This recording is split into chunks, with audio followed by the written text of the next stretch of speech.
Now it's Lee. Now it's Lee's testimony. And Lee is, it's really important testimony. And he'd been having a hard time. The night before, he'd get like confused and he'd like, I don't know, man. I don't know what you're talking about. And he kind of get these he kind of got angry and frustrated because he couldn't remember things. Gets up on the stand, and it's like he's a brand new man. He's charming, he's outgoing, he's articulate. And he starts telling stories about his family and the way his relationships are that he never told us. Wow. The one that blew me away, for example, and this is the kind of stuff that as trial lawyers you want to know beforehand. But we didn't have any of this stuff because he didn't really share it with us. He was keeping it to himself. I guess he was keeping it for the jury. And he's talking about his kids, and he's like, oh yeah, my eldest son, he's an athlete, he's a wide receiver, plays football, he's great, he likes all the girls, he's outgoing.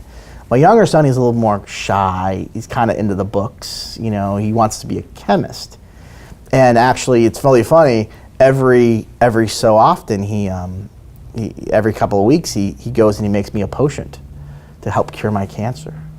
And he takes ingredients from the refrigerator and he mixes them all together. There's mustard and ketchup and all sorts of stuff in it.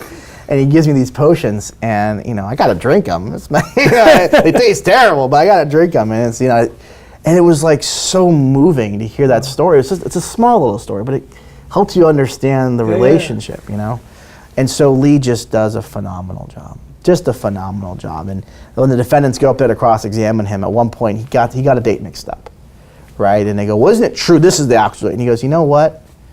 My memory's terrible. And if I said that was the day before, I don't think that was right. This is when this actually happened, and this is how it went. And most of the time when you show a contradiction like that, it comes across like, oh, this person is a liar, or this person is dishonest, or is unreliable, right? But the way it came through was, no, he was helping the lawyer understand what really happened. It came in so well, and after he went off the stand, that was our last witness for the day, and there was just a presence in the courtroom thereafter, because every one of those jurors believed in him. I mean, I believed in him in ways that I didn't even know I did. And actually, after the verdict, we went back and talked to the jury, and we said, hey, we'd like to talk to you about what happened and what you thought was persuasive and stuff.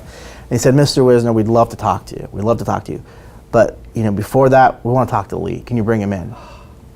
And we said, oh yeah, okay, get Lee. And we brought him in. He came in, he's like, hey, and he's been crying. He just won this big verdict. Life's changing. And one of the jurors says, Mr. Johnson, I want you to know that you're an inspiration, that you have inspired us, and your courage. And she starts crying. I start crying.